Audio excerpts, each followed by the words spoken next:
This is part 44 of Ocarina of Time 3D. And this part, as you can see, we'll be going through the first part of the Ice Cavern, and we'll begin 2 Skulltulas, getting the, oh, actually, that's the next part. Okay, I'm on the right set of notes now. There we you get 2 go. Skulltulas, we get the map, we get the compass, and we get a piece of heart. Now, this is one of only 2, I guess, that I would consider like mini dungeons in this game, where we get the map, we get the compass, and things like that. It's not a full-blown dungeon, though. It's pretty short. But I like that we kind of got somewhat of an ice dungeon in the game. Too. You know, we have some different elements. You know, we got fire and forest already. Yep. So at least they throw something ice up there. Like I said, not a full dungeon, but it's still nice to have that element. It's still a little bit confusing, though, for being just a mini dungeon. I agree. It is. It's not hard, but it's just one of those. It's just somewhat a tad confusing that you can. If you get lost, you kind of like, okay, which way did I come out of? Yeah. And which way am I going here? So it kind of wraps around a little bit. So. It does. And a couple of the puzzles aren't the easiest in the world either. I mean, we get a stupid block puzzle later on. I think it's in the next part, but ice block puzzles, I always hate them because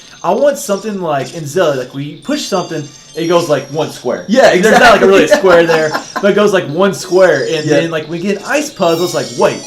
These things slide all the way across? How's this work? Oh, they were even worse in Snow Peak Manor and Twilight Princess. Snow Peak Ruins? Snow Peak Ruins, You always say Manor, actually. I know. But man, those ice blocks were awful. Man, and Blade's got my number. Actually, or no, I got hit by that one down there. I think I tried to run past one here in a little while. I think it's this one coming up right here, but it just ends up getting me right there. I was like, gosh darn it. At least you don't get hit by any of the falling icicles. Those things are kind of annoying. If you actually slow down and take your time walking through there, you're going to get nailed by a few of those. I'm surprised I dodged those freezards. Yeah. Like, I get hit by those things all the time, but I just Dense fire helps. Yeah, but I didn't end up dodging everything. Once again, I hate keys. I absolutely just hate keys. Fire keys, ice keys, whatever kind of keys, I just hate them. And getting frozen just sucks in this game. Because we had no patience. We don't. It's like we're sitting there, like we want to go balls to the wall as fast as we can, and then you freeze us and we can't move. I mean, it just does not work out well for us. I like your usage of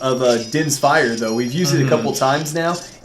Obviously, it works great against the ice enemies, which, makes sense. Well, it has that, like, little half-circular field around you, but then it expands out and still, like, kills them if you're too far away. So exactly. I just found it a lot easier than I think you can use a hook shot. You can. But then it brings you to them, and it's a lot easier to get frozen. I think that's the easiest way right there not to get frozen. And we try to avoid being frozen as much as we can. We try. We don't try not to take hits. I know we don't always show that, but we try really hard to. Yeah, sometimes it works better than others. Now, this blue fire right here, this really makes no sense. Yeah. You'll see here in a second, we use blue fire on, like, red ice. Yeah. Which, that concept, it makes a little sense, like, something cold on something hot, but just, like... And it's something different, but... Yeah, like, blue... I don't know. For some reason, it just bothers me a little bit. Yeah, it's, like, weird. You never think of a cool flame like that. And it's just... Well, I consider myself that. Well, I'll just leave that alone. And plus, being able to bottle fire doesn't make a ton of sense, but I mean they use it decently enough throughout this little mini dungeon. You're gonna see us go through a lot of bottles of it. We figured to melt red ice, it's gotta be hot. Okay, if you put fire in a bottle, that thing is going to be hot. Yes. So I mean, I would not be able to carry that around. I don't want it in my adventures pouch, But then we already question how Link carries all this stuff around anyway. So yeah.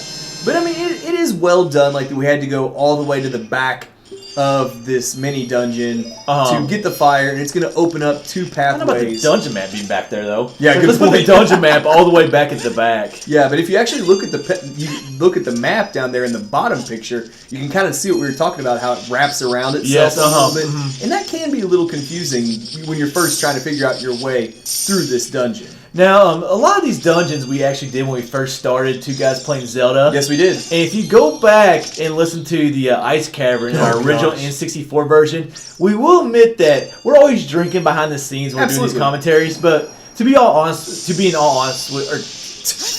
with you, God, I don't know. That wasn't even tough. That wasn't even hard to say. I had a problem with that one. Like, we really don't drink that much because, Rick can drink a little bit more because he can actually talk. After like 3 beers, I just start slurring, but go back, listen to our old commentary, and we had a couple too many that night. That was bad. That was bad. That was a rough go. Yeah, there was a couple times where I put about 10 words and made them into one word. So it's just nice to be doing this part sober, I guess. And it doesn't help that this is not the most exciting part of the game.